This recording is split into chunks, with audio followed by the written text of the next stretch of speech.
So the beginning of my talk fits a little bit nicely where the one of Professor Herbert ends, in the sense that he talked a lot about how to process and get to the final density map, and I pick up from there and I show you how to visualize it. I have to say that I intend... Sorry? For the pointer? Just a remote. Okay, so this comment I made, how to make a density map looks cool. Of course, I intend this has half a joke, because the importance is to convey the scientific information, of course. Okay, so you've seen this scheme before. This summarizes the processing and the pipeline for electron crystallography data. And I'm just going to focus, as I said, on the last step, so getting to the density map and visualizing it. So as Professor Herbert said, in the end, what you end up with is this is a set of amplitude and phases in Fourier space. You see in these white dark images, the lattice line that's still Fourier space, which is a discretized data set in the sense that it's not continuous. It's samples Fourier space at particular points. And this data can arrive from phase diffraction data through molecular replacement, for example, for image data, from a combination of the above and all the techniques that you've seen in these days. And the format, as Professor Herbert said, is the format of binary MTZ files. Now, what do you do with this? As he said, to get to the final density map, you do an inverse Fourier transform. Pretty much every program in the field can do it. CP4, IPLT, 2DX, any of them. In the end, when you do the inverse Fourier transform, what you end up with is a density map. And this has two characteristics. First, it's also discretized, meaning that you have the density value at several pixels, that sample Fourier space in this case. And it's also relative. During the processing, the maps get normalized and rescaled a lot of times. So in the end, what you can say is not the absolute value of the density of a point, but just that, let's say, darker points with higher density values, are more dense than lighter ones. I just want to take a little quick detour here, because there was the other day a question about the averaging. So in the whole processing, we have in general two kinds of averaging.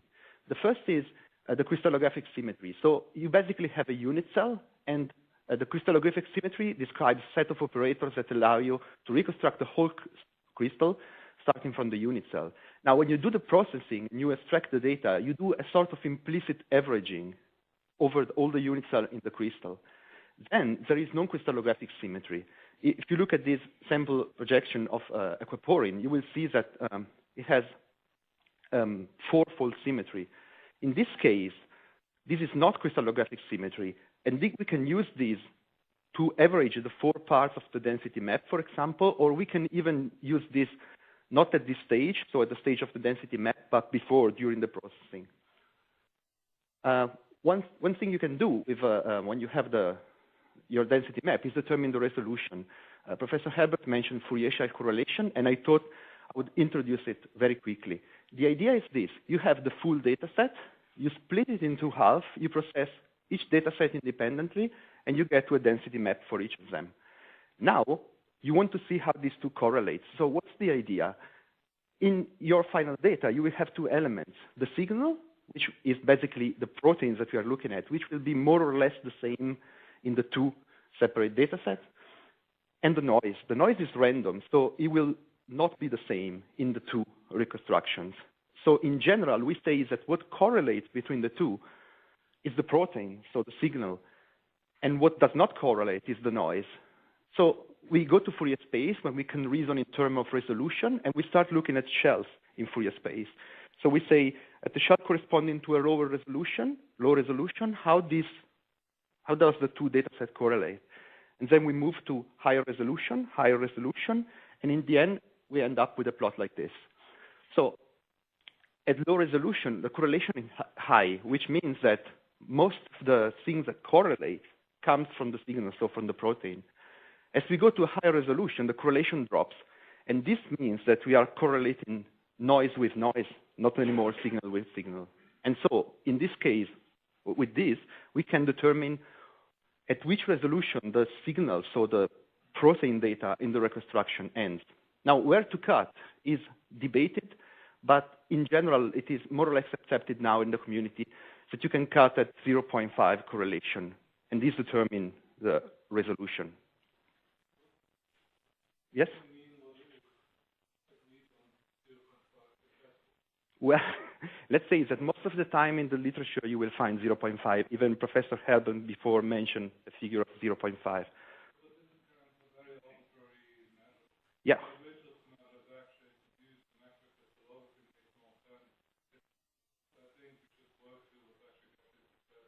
Definitely. And also, this is more a measure that comes from, in general, electron microscopy, also other fields of electron microscopy. And it also has several other problems that we cannot maybe go into detail. These are beyond the scope of this presentation, but I just wanted to mention because sometimes you find it, and I just wanted to introduce what it was. Once you have your density map, now we talk about the visualization steps proper. You can visualize it in several ways. You can have projections to the density map. You can have slices to the density map. You can do an isocontouring or a ray tracing. I will briefly go through this. Now, the projection, it's actually the least used format to represent the data, but it's used a lot during the processing.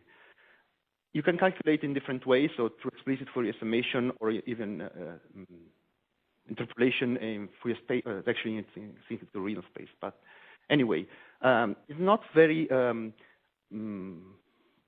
intuitive to look at because, of course, as you can see from these example projections of GROW-EL, when you look at the top projection, so the last one on the right, or at the side projection, this is very intuitive and shows you clearly the shape of the molecule. But when you look at the ones in the middle, things get a little more difficult to interpret. And the same goes here in the projection map of aquaporin, for example, when you start to tilt. So it's not used very much for visualization, but more for processing because it mimics under certain approximations what happens in the microscope that generates the projection image. A much more used technique, especially in the past where it was difficult to obtain faithful 3D representations with computer, is slices. Basically, you simply slice through the density. For example, in this case, perpendicular to the z-axis, so you cut away x, y slices, and you just show them side by side. So you let the brain of the person that looks at the data reconstruct the thing in its head. One thing we have to be careful when we look at electron crystallography data in this way is that often the resolution along the z-axis, so the axis we are looking down onto, is different from the resolution is x and y, and so this can cause some problem in the interpretation. The most used format is actually isocontouring. The concept is quite simple to understand for anyone who has seen a cartographic map. So if you have a cartographic map like in the right and you want to represent some altitude data, you basically draw some lines, and you know that along those lines, the altitude is the same. So if you could theoretically walk along the line, you would always be at the same altitude. Well, this same concept translates in 3D in the form of isosurface. So isosurfaces are surfaces where the density is always the same. So anywhere, in any point on this surface, you always find the same level of density. As you've seen several different isolines in the 2D case describing different altitudes, you can also have isosurfaces one inside the others that show a different level of density. Of course, it's a little more difficult in 3D because you have the external one has to be transparent some way to see the internal one. And this is an example of this, where you have the lower density isosurface as a wireframe and the high density isosurface as a field surface. This also brings another, the use of isosurface brings another problem, because This is often the most used way to represent the density, but it also depends a lot on where you put the isosurface. So the equivalent of at which altitude you put the isolines. Now here I'm showing you a density map of the nuclear pore complex, thresholded at different density levels. And you see that it looks very different. Here you have almost a single block of density. Well, it starts to be more detailed and even separates into sub-blocks at a higher thresholding. Where to put the threshold, especially because people tend to use these to determine the difference between the inside and the outside of the molecule. Well, the general rule would be that you can determine the average protein density. You can find a lot of figures in literature, so I'm not giving you exactly one, but you can find some of them in the literature. And you know how many pixels, how much volume is inside your surface. And if you know the molecular weight of your molecule, this equation, let's say, should be satisfied. So you should be able to determine where to put the surface based on the molecular weight of the molecule that you're looking at. Unfortunately, most people don't do this and just put the threshold where it looks nice. Mm-hmm.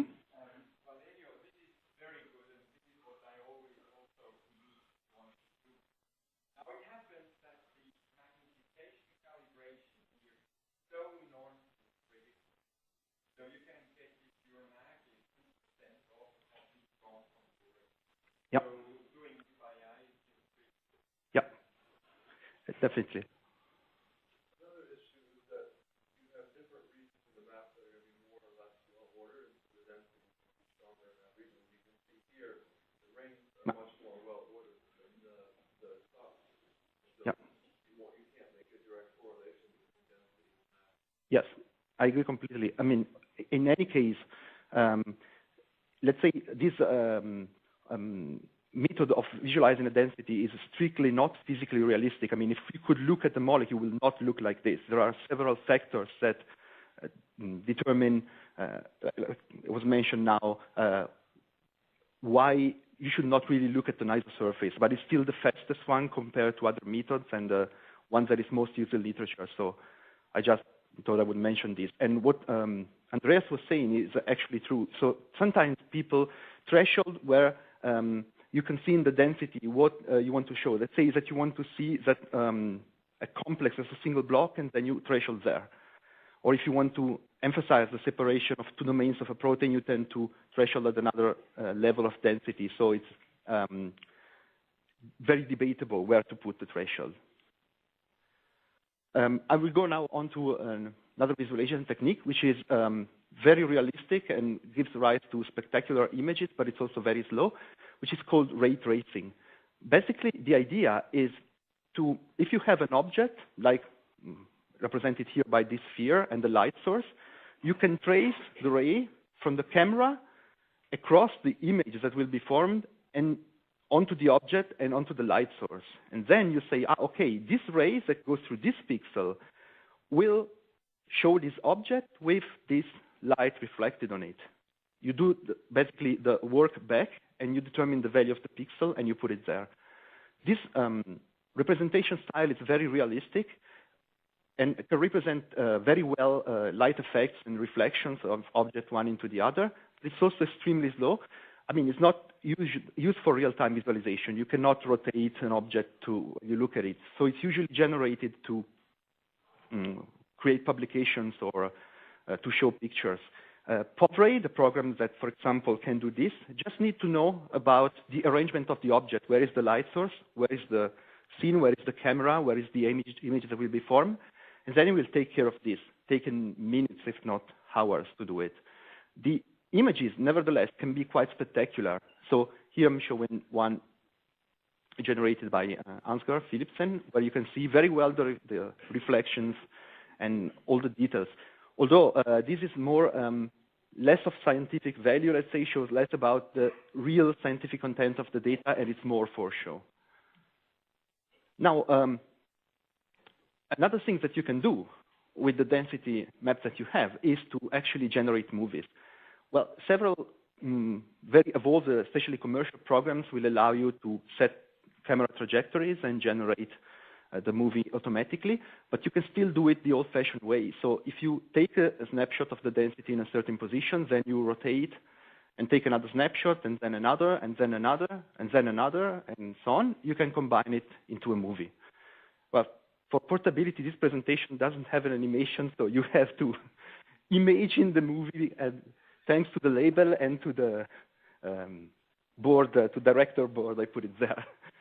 A program that can do this, for example, starting from your snapshot, is MPEG encode, and this technique is very similar to the stop motion animation technique, where an object is moved a little bit and then filmed and then moved a little bit. And although this technique might seem quite simple, still gave rise to some of the biggest masterpieces in the history of animation. So, but let's move on. So one thing that you can do beyond this is the use of stereo display to give a 3D representation of your data. And the idea is, again, very simple. When you look at an object with your eyes, actually your eyes saw an object, the same object from slightly different angle, and then your brain does the work of putting this information together and give you, sorry, is that a question? Okay, and give you 3D representation of the object, but it's the brain that does all the work. And so basically, we can use the same concept to create a 3D representation of your object in your brain. The idea is not very new. As you can see, already more than 1 century ago, people were creating stereograms. Now we've moved past the paper and photograph, and we can use digital methods to do this. There are basically 2 different approaches. One is to use shutter glasses. So in a monitor, the monitor alternatively very fast shows the image related to one eye or the image related to the other eyes, and then you have glasses that very quickly shutter one or the other eye. And this needs, of course, to be synchronized. So it's usually synchronized through infrared or through a cable. The problem is that the refresh rate of the monitor needs to be very high for this alternation to happen without causing flickering. More recently, especially thanks to the huge development of 3D movie and 3D TV in these years, polarized glasses were introduced. So the 2 images are projected at the same time. The 2 images, the one related to the right eye and to the left eye, are projected at the same time, superimposed on the screen, but with different polarization. Then the glasses have lenses which have different polarization filter, which let pass only one or the other image. And this does away with the need for the synchronization and from the cable, but of course needs spatial projection equipment to do this. There have been attempts to create autostereoscopic displays, so displays that give a 3D impression of 3D without the need for any kind of glasses, usually through a parallax barrier, so that lets only lie with a certain angle pass, or with lenticular lenses that show different images when looked at different angles. But this is, in general, quite expensive technology. From our experience, when we tested recently in the lab creating some work for the 550 years of the University of Basel, we saw that in general, polarized lenses give very good results for having 3D effects of molecules. And this pretty much finishes the talk. I put up some links to some of the programs mentioned in the talk, and I will leave these slides up while we ask questions or discuss, so you can copy some of the links for the programs if you want or need to use them. Thank you for your attention.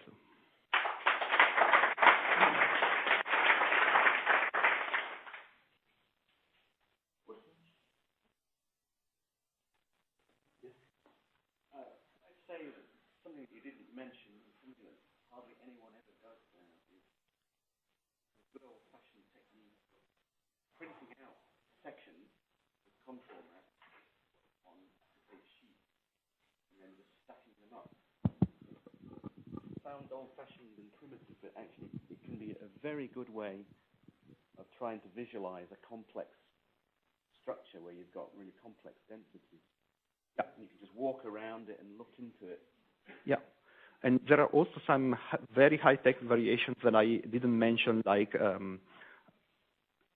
virtual reality-like things, or even 3D printing in plastic, where you can look at the shape of a molecule while you hold it in your hand, of a density map while you hold it in your hand. Definitely. Yes?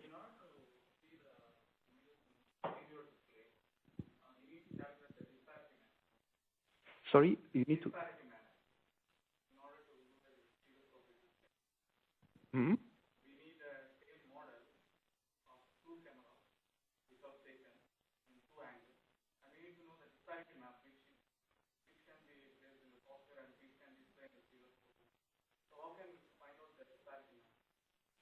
Let's say, if I understand correctly the question, so when you film a 3D movie, like you said, you use two cameras at different angles to create the two images that then are projected to give the 3D effect. Obviously, this is done by the software. So the software needs to support stereoscopic viewing. But does it have the virtual camera? Because here the images are real-time images are taken from electron microscope. But when you go to the virtual vision, so there you need to take the virtual camera. Does the software have the virtual camera? Yes, let's say, so when normally when you look at 3D structure on a monitor, you have the position of the viewer, which we can call the position of the camera. Then if the program supports stereoscopic viewing, like for example, OpenStructure does, of course, I'm plugging our program here, but then this is automatically done by the program that generates the two images with a different viewing angle, of course.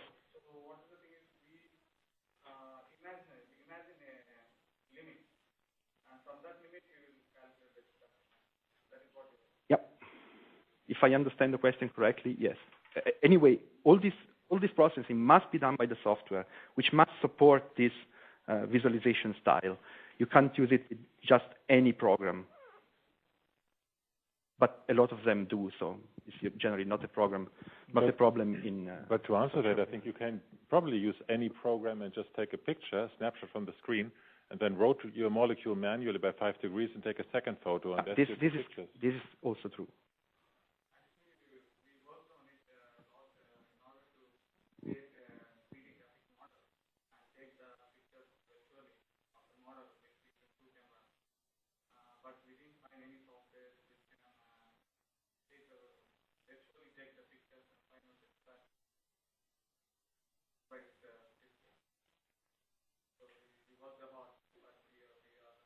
Mm-hmm.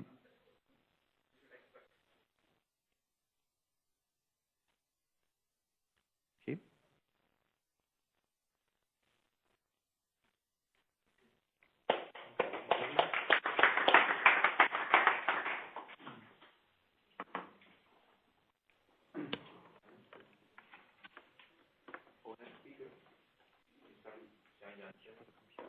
Who's going to talk about the different approaches in relation to crystallography. It's going to present her work, research on single particle maximum likelihood